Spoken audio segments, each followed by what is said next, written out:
안녕하세요. 공부하는 의사 손정식입니다. 오늘은 최신 연구 결과의 핵심을 무료로 볼 수 있는 업투데이트의 Practice Changing Updates에 대해서 말씀드리겠습니다. 업투데이트 웹사이트는 유료이기는 하지만은 각 분야의 전문가들이 최신 연구 결과들을 잘 정리해서 서머리에서 제공하는 아주 좋은 사이트입니다. 다만 상당한 비용을 지불해야 되는 유료 사이트인 것이 문제가 되는데요. 업투데이트에서도 몇몇 컨텐츠는 무료로 제공하는 것이 있습니다. 그중에서 일반인 선생님들이나 전공의 선생님들도 틈틈이 들어가서 보면 좋을 만한 프랙티스 체인징 업데이트 내용에 대해서 소개해 드리겠습니다. 업투데이트에서 프랙티스 체인징 업데이트를 검색하게 되시면 이 내용이 뜨는데요. 이 내용은 무료로 누구나 볼 수 있습니다. 개요를 보시면 감염성 질환, 혈액학, 전염병, 신장 및 고혈압, 소아, 종양학, 신경과, 산부인과 등 각 영역에서 프랙티스를 변화해 줄 만한 중요한 연구 결과들이 서머리가 잘 되어 있습니다. 몇 가지 내용을 보도록 하겠습니다. 감염성 질환에서는 기존에 성인에서만 공고되는 코비드-19 백신이 12세 이상의 청소년에게도 공고가 된다라는 내용이 들어있고 등급 1B로 상당한 수준의 근거를 가진 중요한 권고로 소개하였습니다. 그리고 그 권고에 근거가 되는 내용에 대한 간략한 설명이 있습니다. 그와 함께 5세 이상 어린이에서도 코로나19 예방접종이 공고가 되고 그것도 1B 등급으로 공고하였고 근거가 되는 연구 결과에 대한 소개가 있습니다. 신장 및 고혈압 파트에서는 사고체 여과율을 추정하는 공식 중에 CKD-EPI 공식을 사용하도록 권고하였습니다. 사고체 여과율은 신장 기능을 보여주는 아주 중요한 수치인데 시룸 크레아티닌을 가지고 추정하게 됩니다.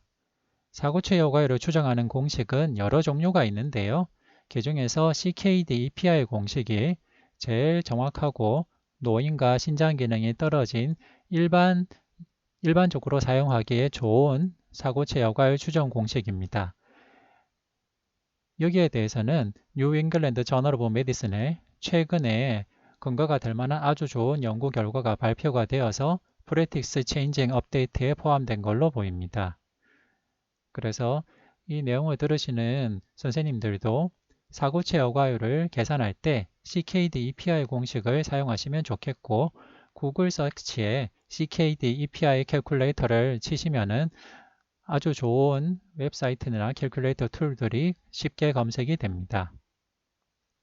그와 함께 코비드-19 mRNA 백신의 3차 접종, 부스터 샷에 대해서도 공고가 되어 있고 특정 면역자 상태가 있는 경우 3차로 부스터 샷을 하도록 공고된 내용이 들어가 있습니다. 소아과 영역에서는 2세 이상의 소아에서 정맥혈전 색전증이 있을 경우 초기 5일 동안에는 비경구 항원고제를 사용하지만은 그 이후에 더 장기간 사용하게 될 때는 도악을 사용하도록 공고하였습니다. 최근 성인에서 발생한 정맥혈전 색전증의 치료와 예방에서 도악을 대부분 1차 약으로 공고하고 있는데요. 그 도악의 공고 수준이 2세 이상의 소아에까지 더 영역이 넓어졌다라고 볼 수 있겠습니다. 클로스트리움 디피셜 감염은 항생제 관련 설사 중에서 아주 심한 타입인 슈도멤버라너스 콜라이티스까지 유발할 수 있는 아주 심한 감염입니다. 클로스트리움 디피실 감염에서 기존에 권고되는 치료제는 메트로니다졸과 경구반코마이신인데요. 경구반코마이신을 사용해도 클로스트리움 감염이 잘 조절이 안 되는 경우가 꽤 있었는데 최근에 나온 피닥소마이신이 경구반코마이신보다 더 좋은 효과가 있었기 때문에 이제는 재발성 클로스트리움 디피실 감염의 경우에는 경구 반포마이신보다 피닥소마이신을 더 우선적으로 고려하도록 권고한다 라는 내용이 들어 있습니다. 다만 등급은 2C 정도입니다. 코비드-19는 감염 후 우리 몸의 면역 체계의 활성화를 아주 과하게 일으켜서 우리 몸의 면역 반응이 활성화된 것으로 인해서 환자의 폐 기능과 전신 기능에 더 악영향을 미치게 됩니다. 따라서 코비드-19 감염 후 뉴모니아로 진행해서 환자가 산소 치료가 필요할 경우에는 현재 덱사메타손이 1차 약으로 사용되고 있는데요. 거기에 더해서 토실리주맙, 바리시티닌까지 사용하는 것을 권고하는 내용입니다. 토실리주맙은 인터루킨6 억제제이고 과하게 활성화되어 있는 면역 반응을 억제하는 약이고, 바리시티닙은 야누스 카이나즈 억제제인데 이것도 역시 과하게 활성화되어 있는 면역 기능을 억제하는 약인데, 코비드-19 감염 후 중등증이나 중증 감염으로 산소 치료가 필요한 경우에는 1차적으로 덱사메타손 치료를 하고 거기에 추가적으로 야누스 카이나즈 억제제인 바리시티닙이나 인터루킨6 억제제인 토실리주맙도 사용하는 것을 권고한다는 내용입니다. 이것은 권고 등급이 2B 또는 2C로 인 것을 참고로 아시면 좋겠습니다. 종양학 쪽에서는 브라카를 가지고 있는 유방암 환자에서 과거에 진행성 유방암인 경우 1차 약으로 진행성 유방암의 경우 사용했던 올라파립을 이제는 조기 유방암 환자에도 권고한다 라는 내용이 들어 있습니다. 브라카지 뮤테이션이 있을 경우 유방암 발생 위험이 높고 유방암 발생 후 좀 더 진행되거나 전이성 유방암인 경우도 많습니다.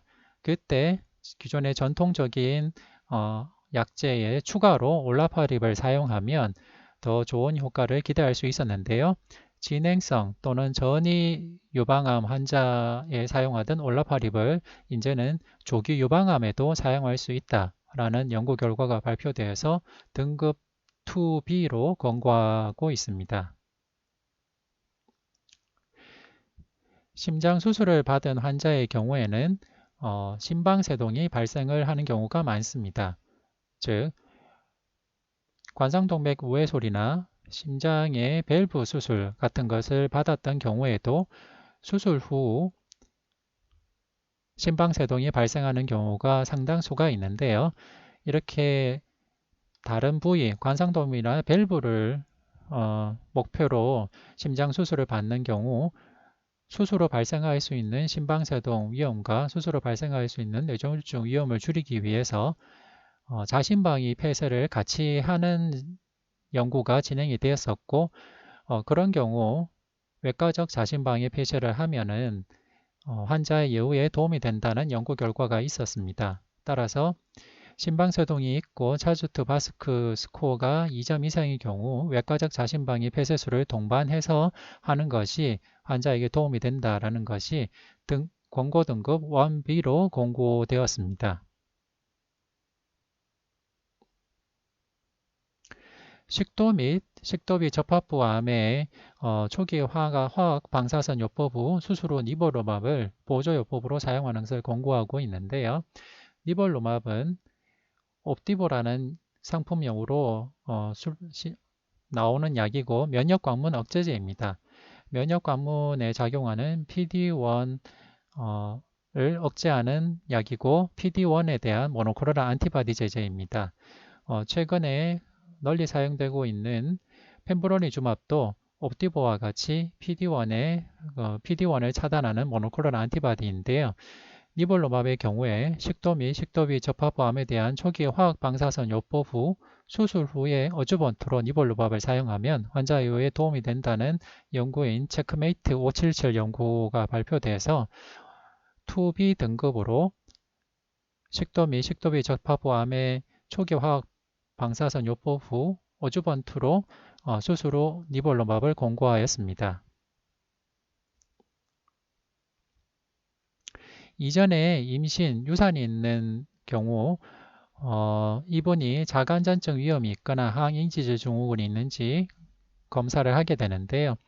자가안전증 위험이 높거나 항인지질 증후군이 있는 경우에는 혈전을 예방하기 위한 저용량 아스피린 제제가 권고가 되고 있습니다.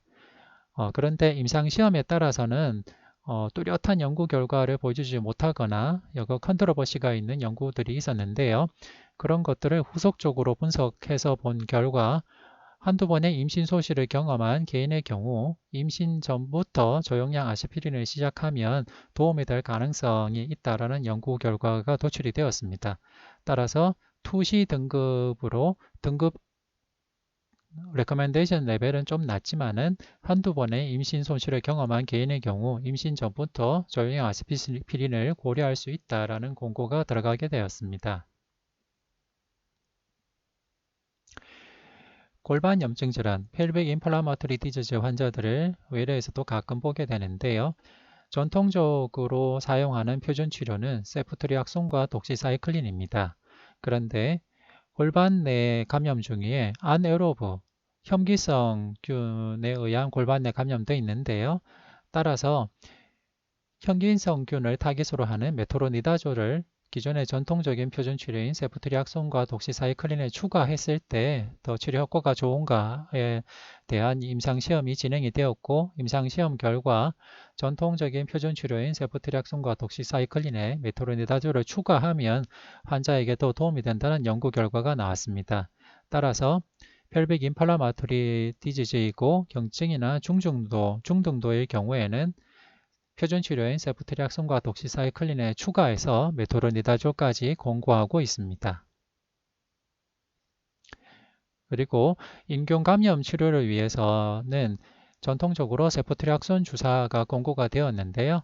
과거 진료 지침을 보면 세프트리악손 250mg IM을 권고하였는데 최근 연구에서는 세프트리악손의 경우 500mg을 IM 하는 것이 더 효과가 좋다라는 연구 결과가 있어서 이제는 인균 감염 치료를 위해서 세프트리악손을 주사를 할 때는 500mg IM을 하시면 되겠습니다. 네. 이상 보듯이 프랙티스 체인징 업데이트는 업투데이트에서 무료로 제공하는 컨텐츠이고 임상에 바로 적용할 만한 좋은 연구 결과들을 쉽게 간략하게 볼 수가 있습니다. 그래서 이 내용을 들으시는 선생님들도 종종 들어가서 최신 연구 결과들을 금방 훑어보시고 선생님들 진료에도 적용해 보시면 좋겠습니다. 이상 경청해 주셔서 감사합니다.